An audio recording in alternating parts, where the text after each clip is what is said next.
आप देख रहे हैं श्री हरि कृपा आश्रम चैनल।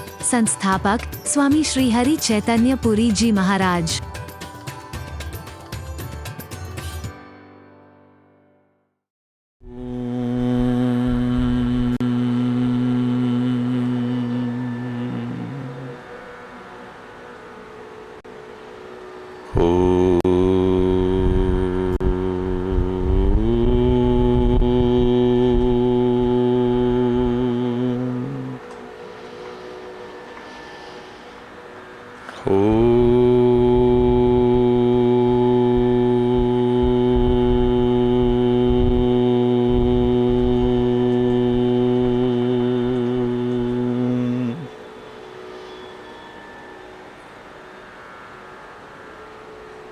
सर्वे भवन्तु सुखिनः, सर्वे सन्तु निरामयः, सर्वे भद्राणि पश्यन्तु,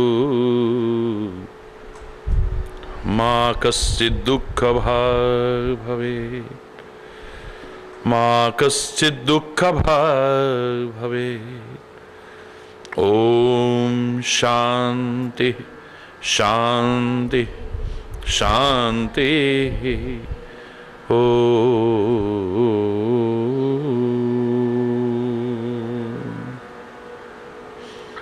त्वमेव माताश्च पिता त्वमेव, त्वमेव बन्धुश्च सखा त्वमेव, त्वमेव विद्या द्रविणं त्वमेव, त्वमेव सर्वं मम देव देव।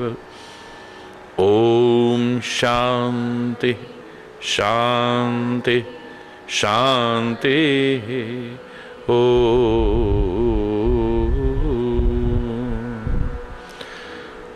ध्यानमूलं गुरुर्मूर्ते, पूजामूलं गुरुपदम्, मंत्रमूलं गुरुर्वाक्यं, मोक्षमूलं गुरुकृपा। ॐ शान्ति शान्ति शान्ति। ओ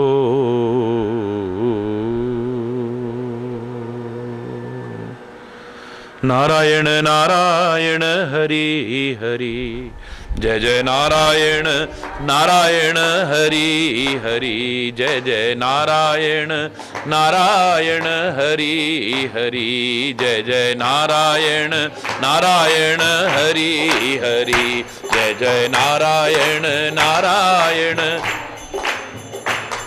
तेरी लीला जग से न्यारी हरि, तेरी लीला जग से न्यारी हरि, भक्तों को लगती प्यारी हरि, भक्तों को लगती प्यारी हरि।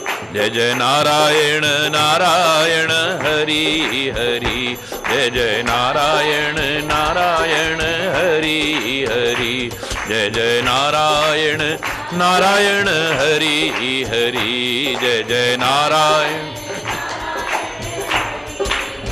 नारायण नारायण हरि हरि, जय जय नारायण नारायण हरि हरि, जय जय नारायण।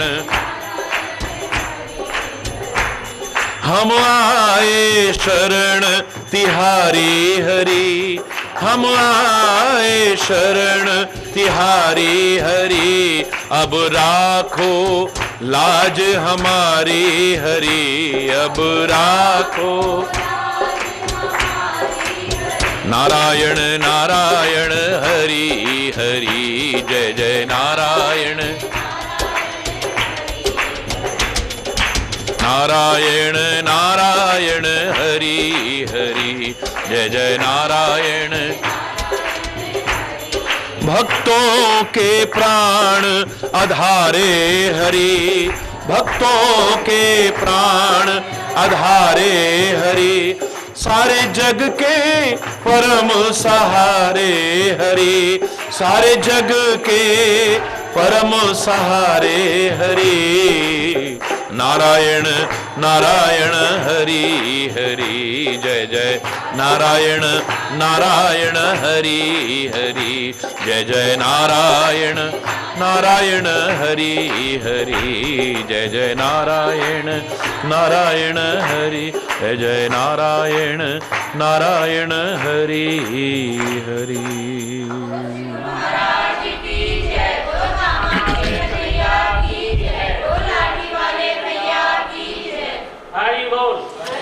हरि बोल।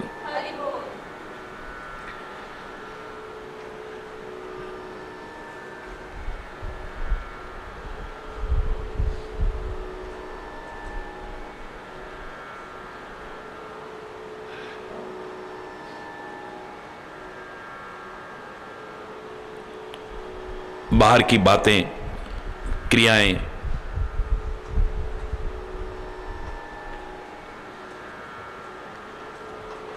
बाहर का वेश, बाहर का निवास देख करके एकदम से किसी के बारे में कोई भी धारणा बनाना अल्पज्ञता होगा। किसी के बारे में भी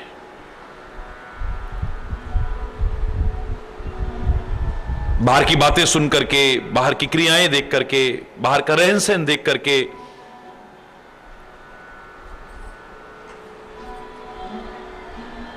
किसी के बारे में भी कोई निष्कर्ष निकालना शायद अल्पज्ञता का परिचय होगा, गलत भी निष्कर्ष हो सकता है।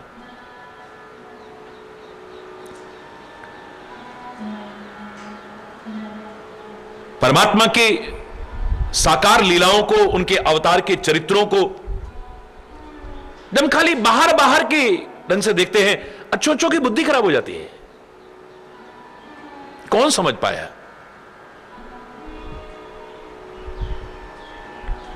हम सही को कई बार गलत समझ जाते हैं और कई बार गलत को सही समझ जाते हैं।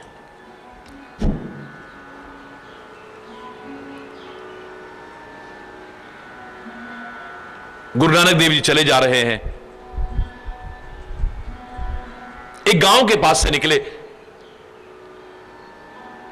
बाला और मर्दाना जो उनके साथ में थे वो गांव में गए, पूरे गांव में होकर के आए, लेकिन मजाक, उपहास, तीखे व्यंग वचन, अपमान, इसके अलावा कुछ नहीं मिला।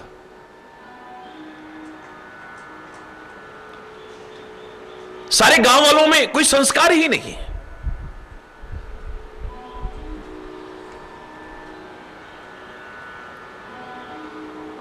दुर्वचन कह रहे हैं, हट्टे कट्टे होके कमा खा नहीं सकते हैं। मतलब कैसे कैसे दुर्वचन कह रहे हैं। उनका हमारे नन से, हमारे गुरु महाराज साथ में हो, सब एक जैसे होते हैं। बड़े अपमानजनक शब्द। बाला और मर्दाना आकर के गुरु महाराज से कहते हैं, गुरु महाराज इस गांव से तो हमें कुछ भी नहीं मिला, सिवाय गालियों के, सिवाय दुर्वचनों के, सिवाय अपशब्दों के और सिवाय निरादर के, और कुछ हमें नहीं मिला है।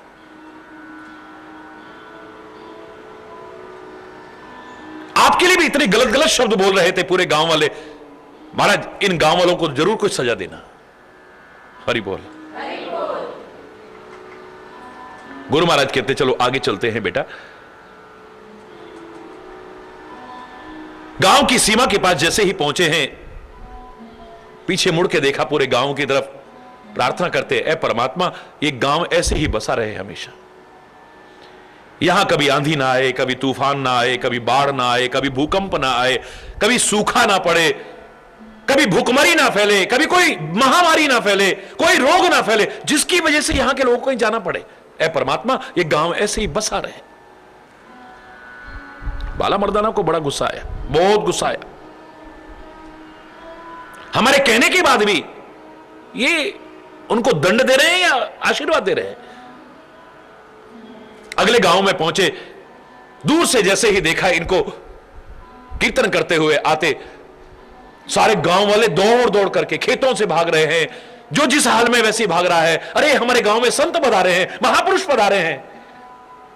चरणों में आकर के गिरते हैं, बड़े आदर और सत्कार के साथ गांव में लेकर के आते हैं, बिठाते हैं। हर कोई हमारे घर में चरण डालिए, हमारे घर में कोई लस्सी का गिलास लेकर के आता है, कोई दही लेकर के आ रहा है, कोई फल लेकर के आ रहा है, कोई भोजन लेके आ रहा है।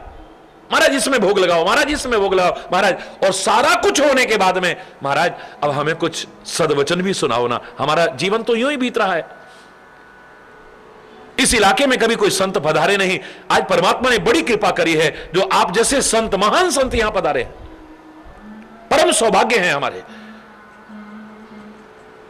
महाराज हमें कोई जीवन का मार्गदर्शन दो, आप हमारी जिंदगी संवर जाए, यहां भी अच्छा हो और आगे भी हमारा अच्छा हो। बाला मर्दाना की भी आंखों में आंसू आ गए, उनके संस्कार देख करके, प्यार देख करके, श्रद्धा देख करके, आस्था देख करके गुरु महाराज की भी आंखों में आंसू आ गए। सत्संग चलने लगा। जब चलने का नाम लिया गुरु महाराज ने, तो सारे के सारे रोने लग गए हैं, बिलखने लग गए हैं। महाराज कुछ दिन हमारे यहां रहते, हमें सेवा का अवसर मिलता। महाराज हमारे कितने सौभाग्य आप यहां आए, पता नहीं फिर इसके बाद में कब हमें मौका मिलेगा, कोई संत हमारे यहां आएगा कि नहीं आएगा। नहीं भाई हमें जाना है आगे। जबरदस्ती रोते बिलखते छोड़ करके गांव की सीमा तक सारा लोग आए हैं साथ में विदा करने के लिए। थोड़ा आगे जाते हैं, गुरु नानक देव पीछे मुड़ के कहते हैं, सारे गांव जहां से दिखाई दे रहा है, ए परमपिता परमात्मा, ये गांव तो उजड़ जाए तो ज्यादा अच्छा है, ये गांव तो सारा उजड़ जाए तो ज्यादा अच्छा है। अब नहीं रहा गया। बाला मर्दाना से बोले, महाराज हम अंदर बहुत जहर के घूंट पी करके रह रहे थे, गुस्से को अपने अंदर कैसे कैसे दबा रहे थे, लेकिन अब तो अति हो गई महाराज। हमने आपसे कहा, उन्होंने इतना अपमान किया, इतने दुर्वचन कहे, इतने अपशब्द कहे, हमारे लिए नहीं आपके लिए भी। उनके लिए आप कहते हो ये गांव बसा रहे तो ज्यादा अच्छा है, यहां पर कभी भूकंप ना आए, यहां कभी सुनामी ना आए, यहां पर कभी बाढ़ ना आए, यहां पर कभी सूखा ना पड़े, यहां पर कोई महामारी ना फैले जिसकी वजह से गांव वालों को कहीं बाहर जाना पड़े। और जिस गांव ने आपका इतना सत्कार किया, आपसे इतना प्यार किया, इतनी सेवा की, जिनके इतने अच्छे संस्कार है, कहते हो ये गांव उजड़ जाए। महाराज हमारे समझ में नहीं आई। गुरुदेव कहते हैं, बेटा अगर ये गांव उजड़ गया ना, यहां का एक एक आदमी जहां भी जाएगा वहां को भी स्वर्गतुल्य बना देगा।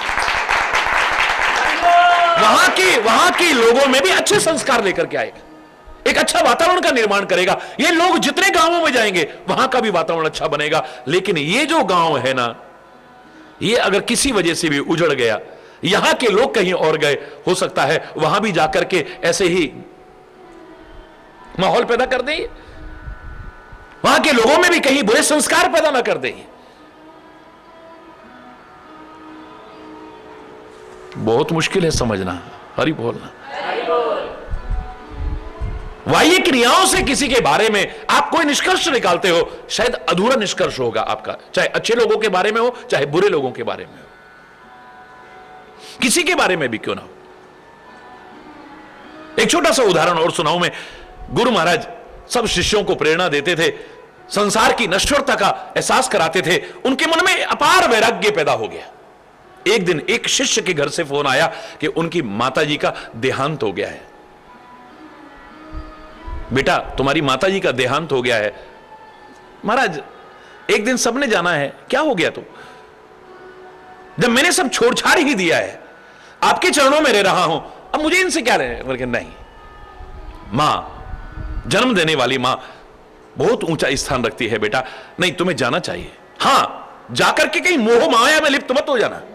सौभाग्य से जो तुम्हारे मन में वैराग्य पैदा हुआ है, ऐसे अच्छे संस्कार आए हैं, इनको खो मत बैठना, कहीं जाकर के फिर मोह माया में लिप्त मत हो जाना। जाके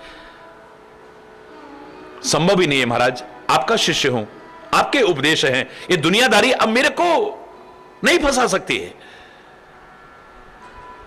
फिर भी इससे कहीं गलती ना हो जाए। उसको भेजने के बाद छुप छुप करके गुरुदेव भी वहां पहुंच गए, दूर से नजर रख रहे हैं। बहुत प्यार करते हैं अपने शिष्य से, वो नहीं चाहते कि ये जो अच्छाई के मार्ग पर चला है, सत्य के मार्ग पर चला है, धर्म के मार्ग पर चला है, इसके मन में जो वैराग्य आया है, ये फिर से कहीं सांसारिकता में लिप्त ना हो जाए। समझाया बेटा, जाकर के उनको ज्ञान देना, उपदेश करना, संसार की नश्वरता का संदेश देना, परमात्मा का भजन ही सत्य है, यह समझाने की कोशिश करना। एक दिन सबने जाना है, शरीर है, आया है तो जाएगा, चाहे कोई भी क्यों ना हो, जिससे उनको थोड़ी ढांढस मिले, वो रोते बिलखते लोगों को थोड़ी शांति मिले, वो चुप हो जाएं, उनका रोना बिलखना कम हो जाए, ऐसी कोशिश करना, तब तो जाने का फायदा है, वरना बेकार। जो आज्ञा गुरुदेव। अब गुरुदेव भी पीछे पीछे चले गए, वहां जाकर के तो उल्टा हो गया। अब गुरुदेव कहें इसने तो सारी शिक्षाओं पर पानी फेर दिया, क्योंकि ये जैसे ही गया है, आंगन में पड़ी हुई थी मां की मृतदेह, चारों तरफ रिश्तेदार बैठे रो रहे थे, इसने तो उनसे भी ज्यादा रोना धोना शुरू कर दिया, चिल्लाना शुरू कर दिया, बिलखना शुरू कर दिया, धाड़ मार मार करके, सिर पीट पीट करके, छाती पीट पीट करके रोना शुरू कर दिया। अब सबका ध्यान गया, ये कौन आया भैया, बाबा जी होके ऐसे रो रहा है, अरे ये तो फलाना है, घर बार छोड़ के चला गया था ना, बाबा जी बन गया था ये। अब तो कभी इधर गिर रहा है, कभी मां मुझे पता होता मैं पहले ही आ जाता, तेरी सेवा करता, फलाना करता, ठिकाना करता। अरे बोल, गुरुदेव कहें ये क्या कर रहा है? उनको समझाने की बजाय ये तो खुद इतना रो रहा है, बिलख रहा है, अंदर से बड़ा अजीब सा लग रहा है। अब सारे के सारे चुप होकर के उसको देखने लगे, उल्टा उसको समझाने लगे जो समझाने आया था। देखो भैया, अब तुमने तो घर बार छोड़ दिया, सब छोड़ दिया, अब काहे को, एक दिन तो हम भी सब्र कर लेंगे, जाने वाला तो चला गया, अब ऐसे करके कोई वापस तो आ नहीं जाएगा। शांति करो बेटा, जो होना था हो गया। शब यात्रा प्रारंभ हुई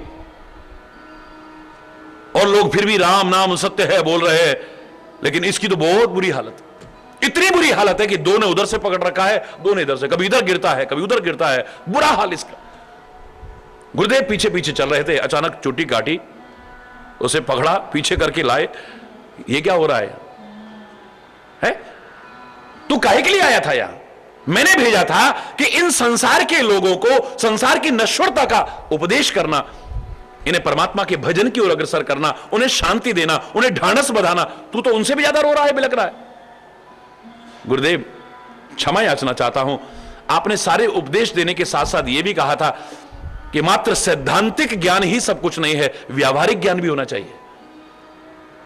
आपके ही उपदेशों को अपना रहा हूं, मैं समझा नहीं। बोले आपने यही तो कहा था उनको चुप कराना। मैं जब उनसे भी ज्यादा रोया धोया, उनसे ज्यादा बिलखा, उनसे ज्यादा सिर पर हाथ मारा, छाती पर हाथ मारा, वो सारे चुप हो गए, वो मुझे देखने लगे। मैं चुप कराने ही तो आया था, मैंने चुप करा दिया।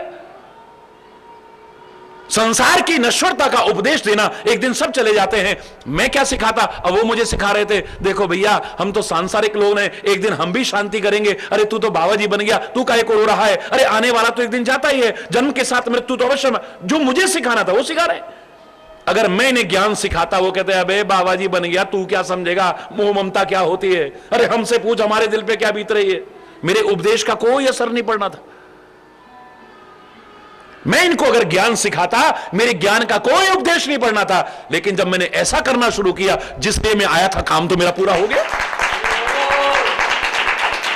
अब उसको देख करके कोई कहे अरे ये बाबा जी होकर कितनी मोह ममता में, हम नहीं समझ रहे कि वो क्यों कर रहा है। हरि बोल।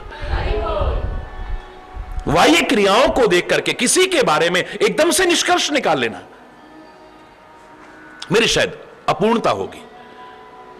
बिल्कुल ठीक ऐसे ही मात्र वेश देख करके, मात्र जटाएं देख करके, मात्र लंबे लंबे नाखून देख करके, मात्र विभिन्न प्रकार के चिन्ह धारण किए हुए देख करके, विभिन्न प्रकार की मालाएं धारण किए हुए देख करके, मात्र भगवे या श्वेत वस्त्र पहने देख करके, मात्र ग्रस्त परित्याग करे हुए देख करके, मात्र जंगलों में रह रहा देख करके, मात्र कथा प्रवचन करते देख करके अगर हमारी श्रद्धा उमड़ती है, कई बार धोखा भी हो सकता है। हरि बोल, जोर से बोलना। तभी तो कहा है कि विचार पूर्वक चलो, एकदम से समर्पण की भावना जहां तहां नहीं होनी चाहिए। हरि बोल। बाद में पछताना पड़े, अरे कहां फंस गए हम, अरे कहां। नहीं नहीं, सच्चे संत की शरण में आकर के तो जीवन आनंदमय हो जाता है, सुखमय हो जाता है। लेकिन ऐसी जगह फंस करके रोना बिलखना ही हाथ में आता है, दुख और मुसीबतें आती है, पश्चाताप होता है। परम धर्मात्मा, लेकिन कहीं भी कहें एक गलती तो हुई है। उस समय प्यासा था, व्याकुल था, उस समय अगर सामने वाले को नहीं पहचान पाया, कोई बात नहीं, अब तो शांति से बैठे हो, पानी भी पी लिया है, स्नान भी कर लिया है, ध्यान से देखो पहले। हरि बोल। और शायद ये ध्यान से देखता तो पहचान जाता, ये तो वही राजा है। हरि बोलना। ध्यान दिया ही नहीं, उसकी बातें जो जो सुन रहा है, मकर जाल में फंसता चला जा रहा है। बाह्य सुंदरता मोर के पास कम नहीं है, बाहर आवाज भी उसकी बड़ी प्यारी है। हरि बोलना। अंदर वो सांपों को खाता है, शायद बहुत कम लोगों को मालूम है। हरि बोलना। बाहर सुंदर सुंदर पंख देख करके आकर्षित मत हो, बाहर मधुर आवाज सुन करके आकर्षित मत हो।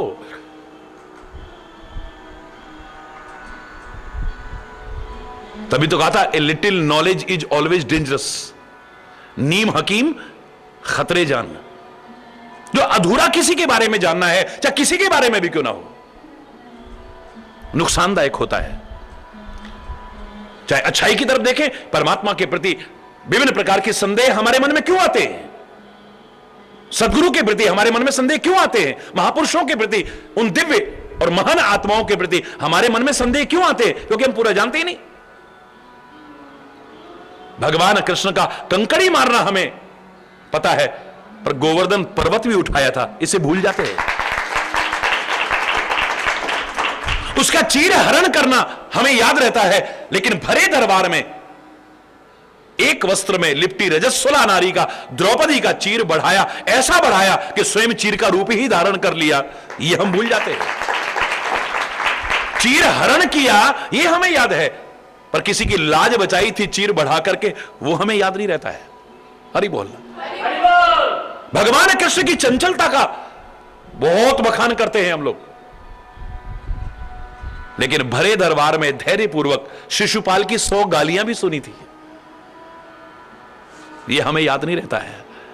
उसका गंवार ग्वाले का, गोपाल का रूप तो हमें याद रहता है, लेकिन कर्म, भक्ति, ज्ञान का सुंदर समन्वय वाला वो गीता का संदेश हम भूल जाते हैं।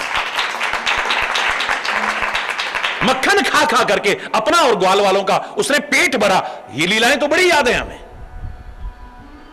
माखन चुरा चुरा करके भी अपना और ग्वालों का पेट भरा, ये तो याद है, लेकिन द्रौपदी के पात्र में से एक कण खा करके 10,000 शिष्यों सहित दुर्वासा ऋषि का पेट भरा भी था, इस बात को हम भूल जाते हैं। उसकी बांसुरी, रस भरी बांसुरी तो हमें बड़ी याद है, लेकिन उसका चक्र भूल जाते हैं हम। हरि बोल। इसलिए शंकाएं आती, क्योंकि अधूरा जानते हैं। अगर पूरा जानते, मैं दावे से कह रहा हूं, उसी के हो जाते हैं। बिल्कुल ठीक ऐसे ही जो गलत लोग हैं, उनके बारे में भी हम अधूरा देखते हैं, इसलिए धोखे में फंसते हैं। खाली वही ये क्रियाएं देखी, वही आचरण देखा, वही ये आडंबर देखा, आगे बातों में। गंगा के किनारे एक संत कुटिया बना करके रहते थे। कुटिया की छत पर बैठे थे, सर्दियों के दिन प्रातःकाल स्नान करके आए, वहीं बैठ गए ध्यान लगाने। जब स्नान करने गए तो अचानक उनका ध्यान गया, गंगा पर बहुत लोग आते हैं, लेकिन एक व्यक्ति बिल्कुल यूं करके बैठा हुआ है। दूर से देखा। अब जब कुटिया के ऊपर गए, अपना भजन, पूजा पाठ, संध्या जो करना था वो कर लिया, अचानक निगाह चली गई संयोग से, तो देखा वही आदमी वहीं बैठा हुआ है। दोपहर को गंगा जी से जल लेने गए तो देखा व्यक्ति वहीं बैठा हुआ है। हरि बोलना। बिल्कुल उसी जगह पर, टस से मस नहीं। शाम को गंगा स्नान करने गए, फिर देखा वो तो वहीं बैठा हुआ है।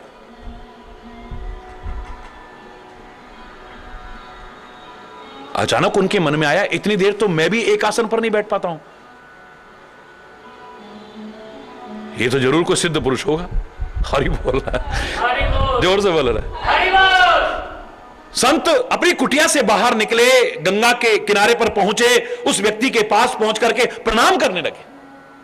जैसे ही प्रणाम करने लगे, वो एकदम से कान को हाथ लगा करके पीछे, महाराज क्या कर रहे हैं, मुझे पाप क्यों चढ़ा रहे हैं आप?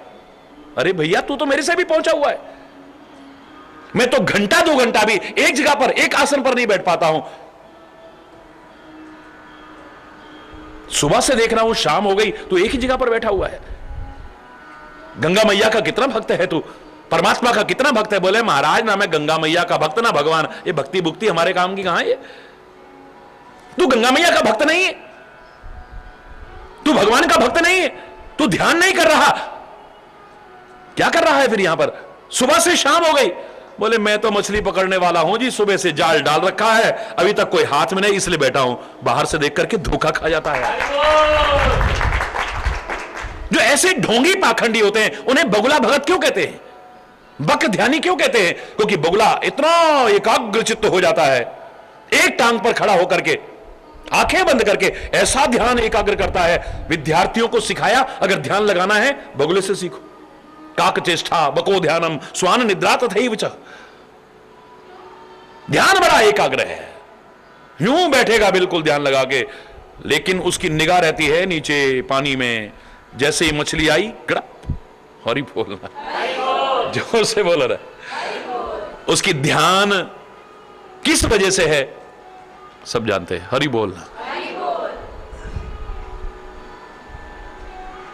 इतिहास फिर कह रहा हूं प्रेरणा देता है, हमें सिखाता है, संदेश देता है।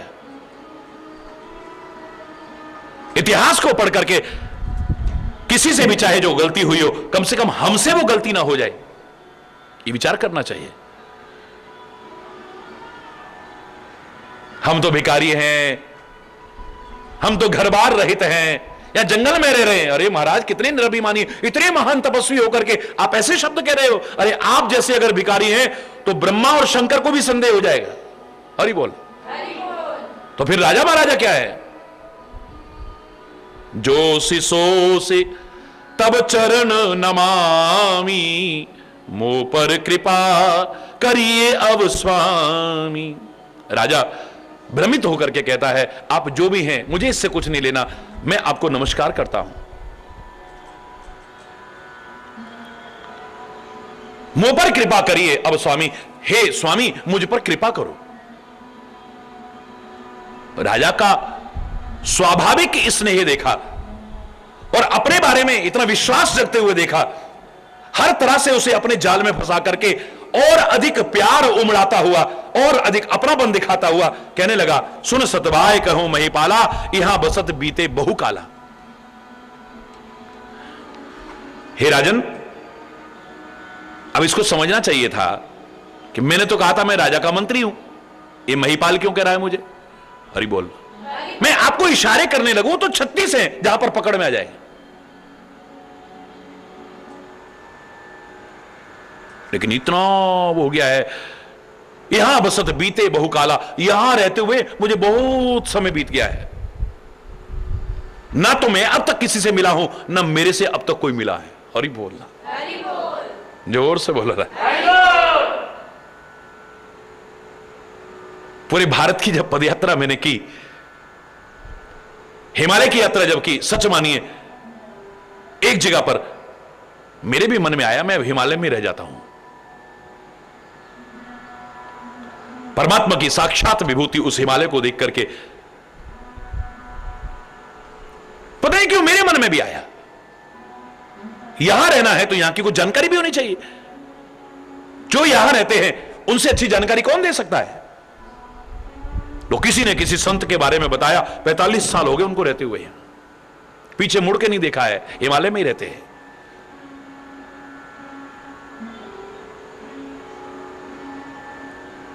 मैंने कहा उनसे अच्छा मार्गदर्शन और कहां से मिलेगा। बहुत लोग थे मेरे साथ, बड़ी संख्या में लोग थे और भयानक ठंड होती है। मैं सुबह 3-3:30 बजे करीब चुपचाप उठा, किसी को पता भी नहीं, सब थके हुए थे, विश्राम कर रहे थे और मैं चुपचाप चल दिया। कपकपाने वाली ठंड में, हड्डियां गलाने वाली ठंड में सुबह सुबह कई किलोमीटर चल के जब मैं वहां पहुंचा, जैसा जैसा बताया था लोगों ने, देखा तो कुटिया का द्वार बंद है। बाहर ही बैठ करके प्रतीक्षा करने लगा मैं।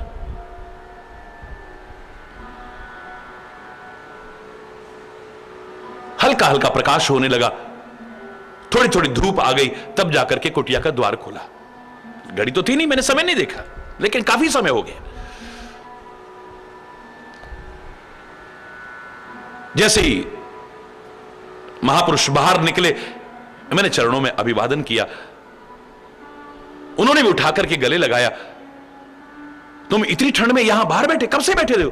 कोई बात नहीं, मैं सुबह से आपकी प्रतीक्षा कर रहा था। कहां से आए हो बेटा?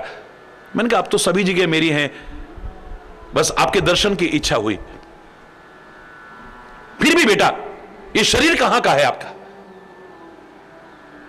महापुरुष ने पूछा है तो छुपाना क्यों? मैंने कहा ब्रज भूमि का जन्म है इस शरीर का। आंखों में आंसू भर के फिर उठाया, गले लगा लिया मेरे। बेटा मेरा भी शरीर ब्रज का ही है। आज एक ब्रजवासी के दर्शन हुए, बड़ा अच्छा लगा मुझे, बहुत साल बाद।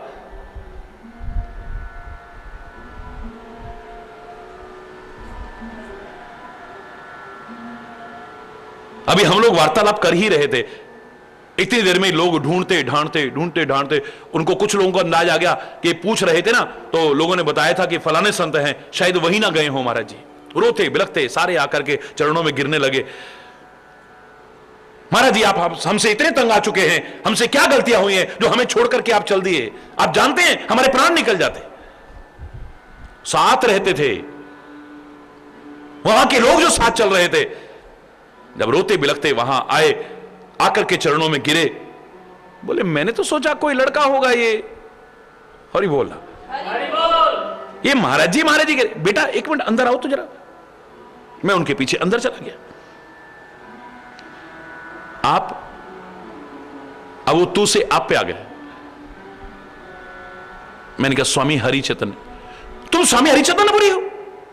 बड़ा नाम सुना है। और ये लोग, ये तो किसी को मानते नहीं है यहां के। ये कुछ पंडे लोग हैं, कुछ यहां के बड़े धनाढ्य लोग हैं। बेटा ऐसे लग रहा है इनकी बड़ी श्रद्धा है तुम्हारे प्रति। पता नहीं मेरा जीवन कब चला जाए। मेरी अंतिम इच्छा है एक बड़ा सा मंदिर बनवा दूं यहां, अगर इनसे कुछ मदद करवा सको तो। मुझे ऐसा लगा जैसे आसमान से जमीन पे गिर पड़ा हूं। धत तेरे की, रह रहे हिमालय में और आस लगाए बैठे कि कोई आए कुछ चढ़ाए तो हम मंदिर बना जाएं। इससे तो बढ़िया है संसार में जाके रहो। इस हिमालय में रहने का क्या फायदा? इस संसार में हिमालय में रह करके भी अगर मन इसी में लगा है, कोई आए कोई चढ़ाए और मैं ऐसा कुछ बनाऊं, ऐसा करूं, तो इससे तो फिर वहीं जाना ठीक है। हरि बोलना। मैंने तुरंत अपना निर्णय बदल दिया। अब मुझे हिमालय में नहीं रहना है। भ्रमण किया, प्रेरणा ली, बहुत सारी शिक्षाएं भी मिली, बहुत कुछ उपलब्धियां भी हुई, लेकिन रहना नहीं है। इस समाज के लिए समर्पित रहते हुए ये जीवन निकल जाए बस। जंगल में रहते हुए, हिमालय में रहते हुए कोई कहे कि हमने क्रोध पर विजय प्राप्त कर ली, कैसे पता लगेगा? वहां कोई लड़ने तो आएगा नहीं। हरि बोल। वहां रहकर के कोई कहे हमें लालच नहीं है, अब कोई कुछ चढ़ाएगा ही नहीं, तो हरि बोलना है।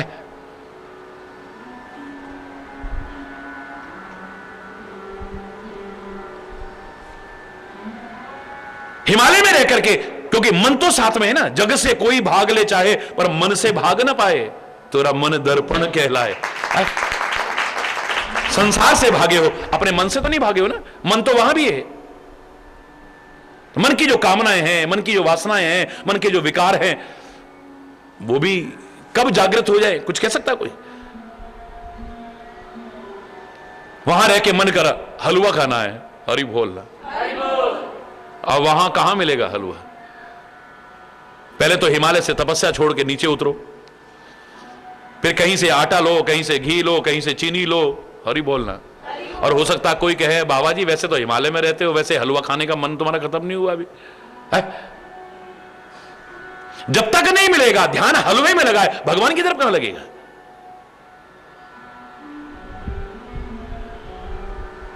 हरि बोलना, जोर से बोल रहा है।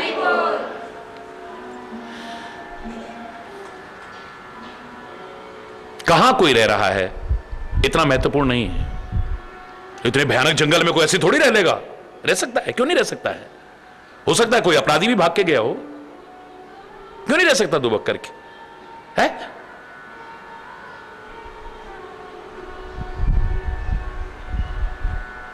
ये जो आतंक फैलाने वाले हैं ये क्या कोई ताकतवर है क्या? कायर है ये, शूरवीर नहीं है ये जो छुप करके वार करते हैं, निर्दोषों के रक्त से अपने हाथ रंगते हैं। ये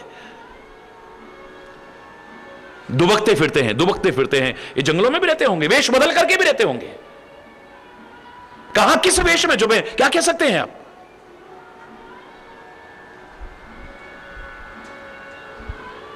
मैंने आपसे कहा था ना, किसी ने कहा ये खाकी वाले ना बड़े वैसे होते हैं, दूसरा बोला ये खादी वाले बड़े वैसे होते हैं, तीसरा बोला ये जो सन्यासी होते हैं ना इनका पता ही नहीं चलता इसमें कौन कौन छुपे हुए हैं। हरि बोलना। ये जो भव्य वाले उससे भी खतरनाक हैं। अभी पीछे आंकड़े आए थे 80% संत कहे जाने वालों के पास वैध या अवैध हथियार हैं। हरि बोल। अब बोलिए आप क्या कहोगे? काहे के लिए? क्या आवश्यकता है उनको? दुनिया से कहते हैं भगवान पर भरोसा रखो तुम्हारी रक्षा करेगी, क्या उनकी रक्षा नहीं करेगा? भगवान पर भरोसा करो वो तुम्हारी रक्षा करेगा, कदम कदम पर रक्षा करेगा। जाको राखे साइया मार न सके कोई, बाल ना बाका कर सके चाहे सब जगह वैरी हो। तो क्या उनको भरोसा नहीं है खुद कि भगवान उनकी भी रक्षा करेगा जो उनको सिक्योरिटी की आवश्यकता पड़ रही है? लाइसेंस्ड या अनलाइसेंस्ड हथियारों की आवश्यकता पड़ रही है, क्या आवश्यकता है? क्या उन्हें भगवान पर भरोसा नहीं? हरि बोल। हरि बोल।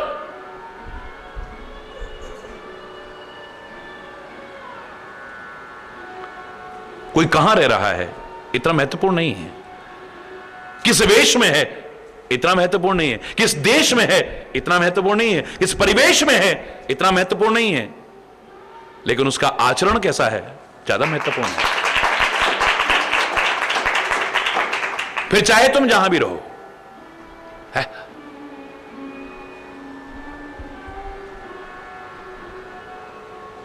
किसी ने आजकल का तथाकथित गुरुओं के लिए, पुराने जमाने की बात है, एक बड़ा तीखा व्यंग घेर कर कुछ शिष्यगण उनके गुरु बन जाइए, फिर मजे में खीर पूड़ी और माल उड़ाइए।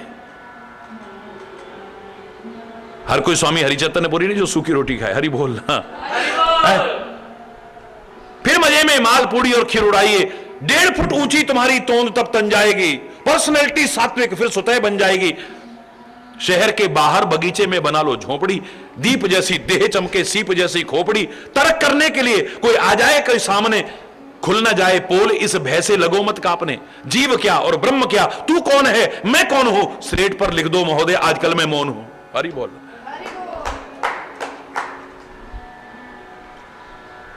सबसे जटिल प्रश्न है, जीव क्या और ब्रह्म क्या, तू कौन है मैं कौन हूं, स्लेट पर लिख दो महोदय आजकल मैं मौन हूं। धर्म संकट सहज ही इस युक्ति से टल जाएंगे और सामने के तार्किक विद्वान सब हट जाएंगे।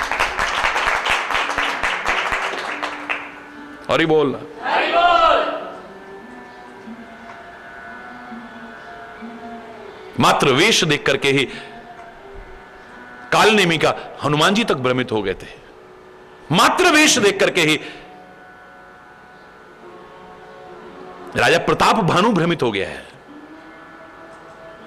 तुलसी देख सुवेश भूल ही मूड न चतुर नर, मूर्ख लोग भ्रमित हो जाते हैं।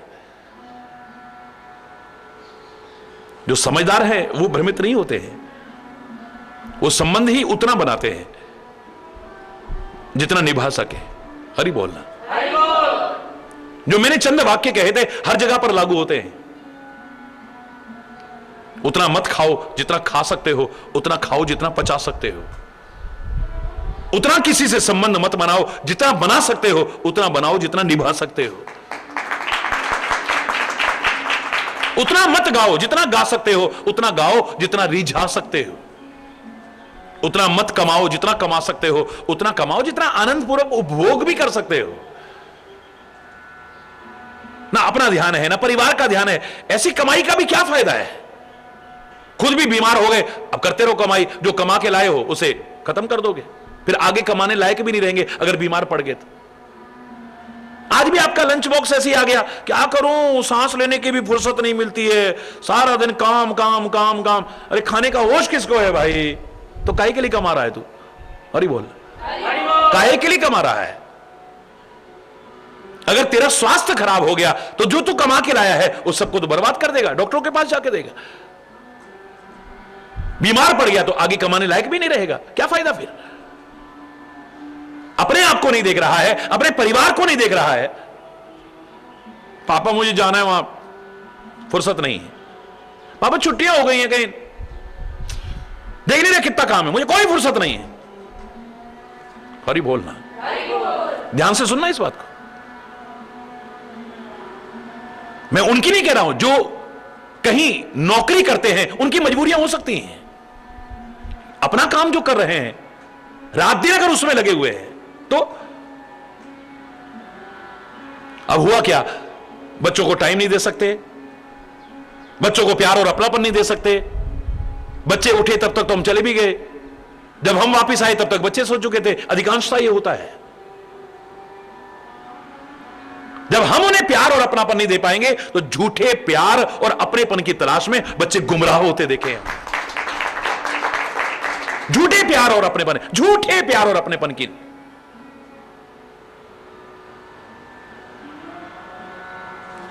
ना मम्मी को बच्चों के बारे में जानने की फुर्सत है, ना पापा को जानने की फुर्सत है, ना उनके पास समय है उनको देने के लिए, ना उनको समय है उनको देने के लिए।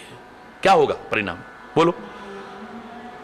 जब हमें पता ही नहीं है बच्चे कहां जाते हैं, किनसे मिलते हैं, दोस्त इनके कौन हैं, क्या पढ़ते हैं, ये टीवी पर क्या देखते हैं, इंटरनेट पर क्या चैट करते हैं, ये क्या करते हैं सारा दिन मोबाइल पे बातें।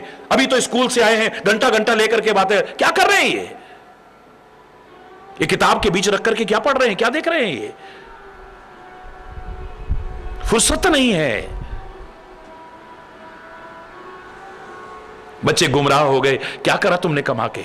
हरि बोलना। सबसे बड़ी जो कमाई है वो तो तुम्हारी लुट गई। जिनके लिए तुम कर रहे हो, हरि बोलना। फिर हो सकता है जब बच्चों को हम ध्यान ना दें, गलत रास्ते पर चल गए, गंदे व्यसन, उधर तुम कमा के ला रहे हो, वो उधर बर्बाद कर रहे हैं, फूंक रहे हैं उसको।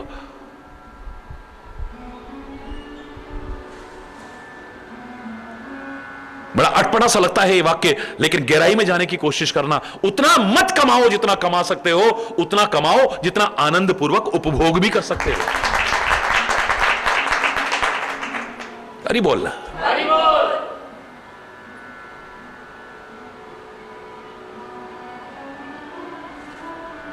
तुलसी देख सुवेश, भूले ही मूढ़ न चतुर नर। बाहर का सुंदर वेश है, बड़े अच्छे तिलक हैं, बड़ी अच्छी मालाएं पहन रखी हैं, बड़े अच्छे नग पहन रखे हैं, बड़े अच्छे इस तरह के वस्त्र और इस तरह के वो चोले पहन रखे हैं, हाथ में ये भी ले रखा है, वो भी ले रखा है, बिल्कुल जो एक सन्यासी की वेशभूषा है पूरी धारण कर रखी है। हरि बोलना। उनका सबसे अच्छा वेश और क्या हो सकता है? मात्र ये देख करके अगर आप संत समझते हैं, धोखा खा जाएंगे। हरि बोल। मेरे हनुमान संत हैं, महासंत हैं, उन्होंने ऐसा कोई वेश तो धारण नहीं कर रखा शायद है?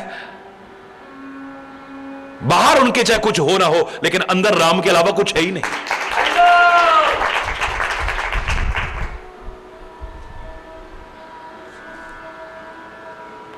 यही कुवेश साधु सनमानु, जिमि जग जामवंत हनुमानु।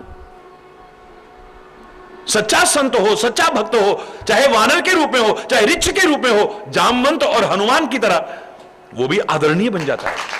वरना कैसा भी वेश बना ले, काल नेमी और रावण की तरह एक दिन उसका भेद अवश्य खुलेगा। हरि बोलना। रावण ने भी सन्यासी का कितना वेश धारण किया था, कितना सुंदर वेश। सीता भी भ्रमित हो गई। काल नेमी ने इतना सुंदर वेश बनाया, हनुमान जी भ्रमित हो गए। वही आज प्रताप भानु की दशा हो रही है, क्योंकि हमने संतता को बहुत अच्छी तरह से न समझ करके चंद चीजों तक ही आरोपित कर रखा है। हमारा पहला प्रश्न होता है, कौन से संप्रदाय के हैं? हरि बोलना। मत कौन सा है, पंथ कौन सा है? इन सब का महत्व होगा, हरि बोलना। लेकिन मैं तो इतना कहूंगा, व्यक्तिगत आचरण का जितना महत्व है और किसी चीज का महत्व नहीं हो सकता है।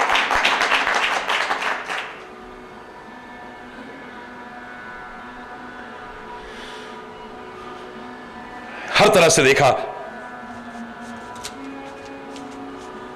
बड़ी अच्छी अच्छी बातें। ना अब तक मैं किसी से मिला हूं, ना मेरे से अभी तक कोई मिला है। क्योंकि लोक प्रसिद्धि जो होती है ना, तपस्या को जला के खाक कर देती है। सारी तपस्या खत्म हो जाएगी। फिर कोई आएगा, हमको बेटा दे दो, कोई कह देगा हमको रोजगार दे दो, कोई कहेगा हमें ये कर, नौकरी लगवा दो, कोई कहेगा ये कर, तो तपस्या तो हमारी खत्म हो जाएगी। हरि बोल। और फिर प्रसिद्धि देख करके हमारे मन में अहंकार आ जाएगा। अहंकार आ गया तो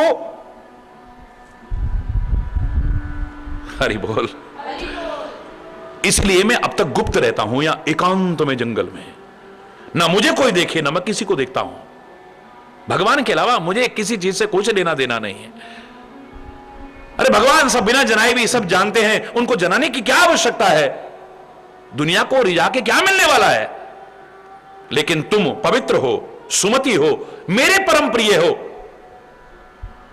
मेरा प्रेम और विश्वास जैसे तुमको मेरे ऊपर है, मेरा भी तुम पर बहुत है। अगर अब मैं तुमसे छुपाता हूं तो फिर दोष हो जाएगा। इतने प्यार में तो अपने बारे में छुपाने नहीं चाहिए कुछ भी। जैसे जैसे तपस्वी ऐसी बातें बना रहा है, और ज्यादा विश्वास पैदा होता जा रहा है। हरि बोलना। ऐसा तो आज तक हमने देखा ही नहीं कहीं, जिसने किसी व्यक्ति की शक्ल न रखी हो और किसी व्यक्ति ने उसको ना देखा हो। अपने वश में देखा, कर्म से, मन से, वाणी से। अब बोलना है, तुमने नाम पूछा ना, मैंने नहीं बताना था, लेकिन अब तुमको बता दूंगा। हरि बोल। हमारा नाम है एक तनु। क्या नाम है? एक तनु। राजा फिर सिर झुका करके बोले, महाराज इस नाम का अर्थ क्या है? ऐसा नाम तो हमने कभी सुना ही नहीं, एक तनु। मुझे अपना सेवक जान करके कृपया अपने नाम का अर्थ तो बताइए। बोले, आदि सृष्टि उपजी जवहीं, तब उत्पत्ति भय मोरे, नाम एक तन हेतु ते, देह न धरी बहोरे। जब से सृष्टि पैदा हुई है तब मेरी उत्पत्ति हुई थी, तो ब्रह्मा के साथ साथ मैं ही पैदा हुआ था खाली। हरि बोल। इतना समय बीत गया है। जब सृष्टि की उत्पत्ति हुई थी तब मेरी उत्पत्ति हुई थी। मेरा नाम एक तन इसलिए है क्योंकि मैंने द्वारा शरीर धारण नहीं किया, यानी ना मैंने शरीर त्यागा ना मैंने शरीर धारण किया। ये आमतौर से लोग मजाक में कहते ना, महिलाएं अपनी उम्र कम बताएंगी, तपस्वी अपनी उम्र जानबूझ के ज्यादा बताएंगे। हरि बोल। है वो ज्यादा इसलिए बताएं, हैं इतनी उम्र हो गई, लगते तो नहीं है। हरि बोल। तपस्या का प्रभाव है।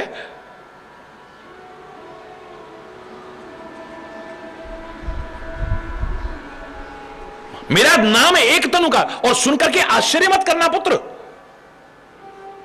तपस्या से कुछ भी दुर्लभ नहीं है। अब तप के प्रभाव का वर्णन कर रहे हैं, जो प्रभाव गलत नहीं है, लेकिन ये तपस्वी है, इसमें संदेह है। इस बात को नहीं नकारा जा सकता कि तपस्या के बल पर कुछ भी असंभव नहीं है। जीवन को अगर उपयोगी बनाना चाहो तो तप तो बहुत जरूरी है, इतना निश्चित है। यह भी कहने में मैं संकोच नहीं करूंगा कि सारी सृष्टि को अगर उत्पन्न कर रहा है ब्रह्मा, तो तपस्या के बल पर कर रहा है, कोई और बल नहीं। भगवान के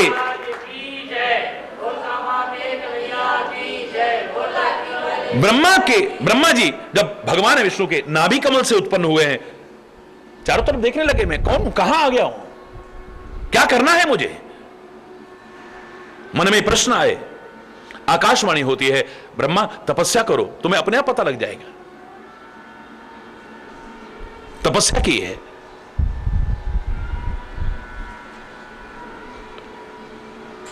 ब्रह्मा अगर सृष्टि को उत्पन्न कर रहा है, काहे के बल पर? तपस्या के बल पर। विष्णु सारे संसार का पालन कर रहा है, काहे के बल पर? तपस्या के बल पर। शंकर नव सृजन के लिए संहार कर रहा है, काहे के बल पर? तपस्या के बल पर। शेष अगर सारी पृथ्वी का भार धारण कर रहा है, काहे के बल पर? तपस्या के बल पर। तप आधार, सबसे तपस्या के आधार पर यह सारी सृष्टि। समुद्र में कितना भी पानी है, लेकिन किस काम का है? सूर्य की प्रचंड किरणें उसे तपाती हैं, तपता है, वो भाप बनता है, बादल बनता है, फिर मीठा बन के बरसता है, उपयोग में आने लायक बन जाता है, बिना तपे नहीं। यहां इतनी तपिश है सूर्य की, सोचो वहां पर सूर्य कितना तप, लाखों मील दूर हम बैठे यहां तपने लगते हैं, लाखों मील दूर सूर्य कितना तप रहा होगा। ये सारी दुनिया को अगर रोशनी लुटा रहा है, सारी दुनिया के तमस को अगर मिटा रहा है, सारी दुनिया को ठोकरों से अगर बचा रहा है, तपस्या के बल पर ही हो सकता है। और तप रहा है बुरी तरह से। हमारा चूल्हा, हमारा तवा, हमारा तंदूर, हमारे बर्तन उपयोग में आने लायक कब बनते हैं? जब तपते हैं। बिना तपे तो काम नहीं आएंगे। तपने की आदत है सबको। कोई क्रोध में तपता है, कोई द्वेष में तपता है, कोई ईर्ष्या में तपता है, कोई बदले की आग में तप रहा है। मजा तब है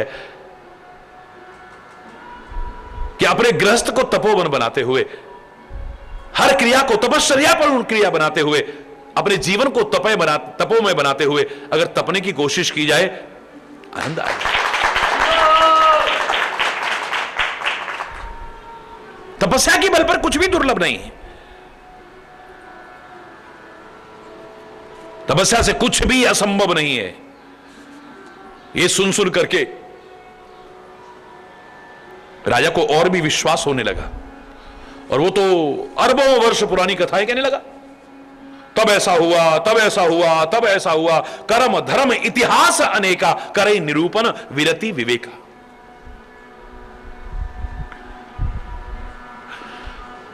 तरह तरह के इतिहास कहने लगा, धर्म की चर्चा, वैराग्य की चर्चा, विवेक की चर्चा, उत्पत्ति की चर्चा, पालन की चर्चा, प्रलय की कहानी, ये सारी कहानियां सुनाने लगा।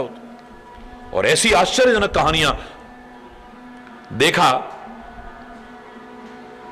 कि राजा मेरे वश में हो चुका है। इस तरह की बातें बनाने लगा। राजा भी सुनकर के सचमुच उसके वश में हो गया है, और फटाफट कहने लगा, महाराज मेरे को माफ करना, मैंने आपसे छुपाव किया है, मैंने आपसे छुपाव किया, मैं अपना नाम बताऊं आपको? कहे तापस नृप जानो तो ही। तपस्वी कहता है, राजा मैं तुमको जानता हूं अच्छी तरह से, आपने जो छुपाव किया, कपट किया, मुझे बुरा नहीं लगा, अच्छा लगा, बल्कि क्योंकि नीति है राजा को हर जगह एकांत में जाकर के, या ऐसी स्थिति में आकर के, संकट की स्थिति में आकर के, मुसीबत के समय अपना नाम उजागर नहीं करना चाहिए। मुझे तेरे पर बहुत प्रेम है, तेरी उसी समझदारी को देख करके मैं जानता हूं तुम्हारा नाम प्रताप भानु है। क्यों? यही है ना? और तुम्हारे नहीं, तुम्हारे पिता का नाम भी जानता हूं, सत्यकेतु के पुत्र हो ना तुम। गुरु प्रसाद सब जानिए राजा, कहिए न आपन जान अकाजा। गुरु प्रसाद में मैं सब कुछ जानता हूं, तेरे पिता को भी जानता हूं, तुझे भी जानता हूं। हरि बोलना। मेरा नुकसान होगा इसलिए मैं बताता नहीं हूं। तेरा सीधापन देख करके, प्रीति देख करके, प्रतीति यानी विश्वास देख करके, नीति निपुणता देख करके मेरे मन में तेरे लिए एक ममता पैदा हो गई है।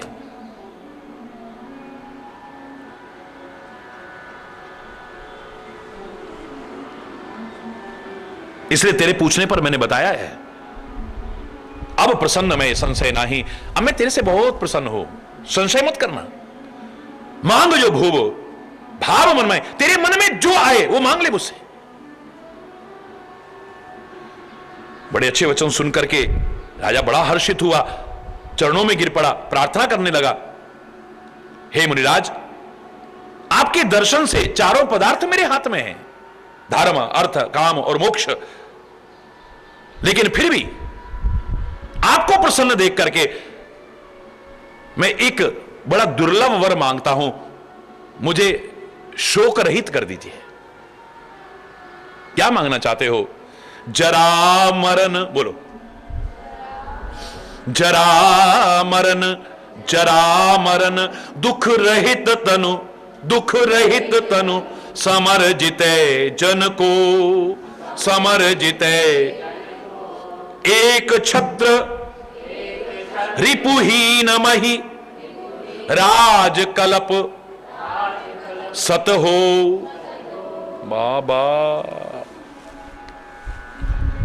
फिर कह रहे हैं इतना धर्मात्मा है, इसकी क्या गलती थी, इसके साथ ऐसा, इससे बड़ी गलती और क्या होगी? सामने अगर सच्चा तपस्वी भी है, ऐसा मांगना,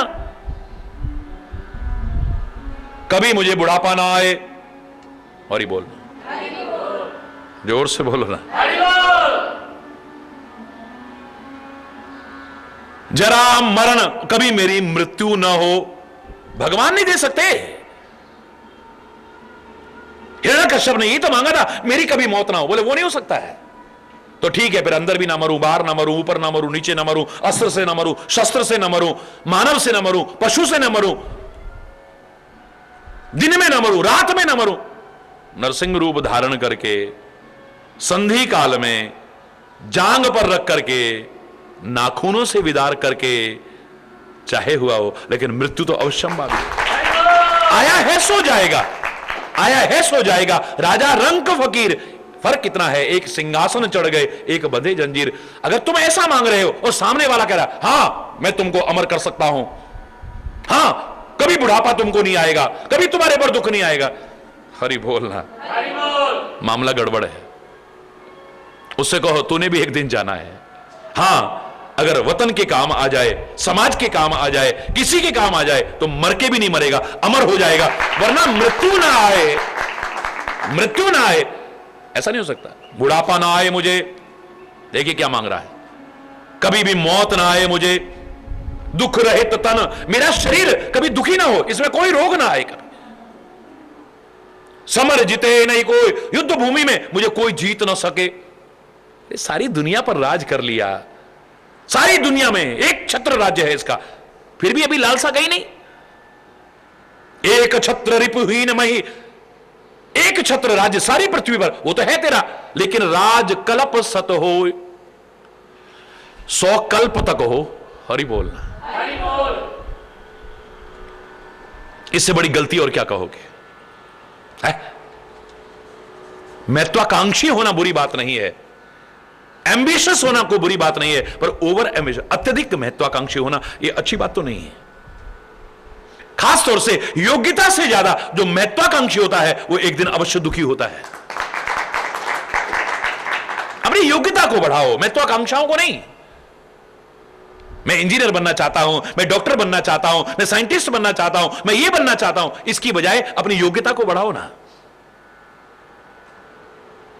महत्वाकांक्षी बनना कोई बुरी बात नहीं है, एम्बिशियस बनिए आप, आपकी एम्बिशंस होनी चाहिए, लेकिन ओवर योग्यता तो आप में क्लर्क बनने की ना हो और देखो सीधे राष्ट्रपति बनने की, तो क्या होगा, बन पाओगे नहीं, फिर दुखी रहोगे।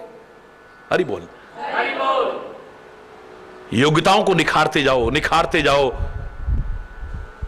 तो दक्षिण में रहने वाला, साधन विहीन क्षेत्र में रहने वाला, मछुआरे का बेटा, जिसके पास फीस भरने को भी पैसे ना हो, बहन अपने जेवर बेच करके फीस भरती हो, वो देश का राष्ट्रपति बन सकता है, एक महान वैज्ञानिक बन सकता है। तो तुम क्यों नहीं बन सकते? ये अत्यधिक महत्व, योग्यता से ज्यादा महत्वाकांक्षी होना अच्छा नहीं है। हरि बोल।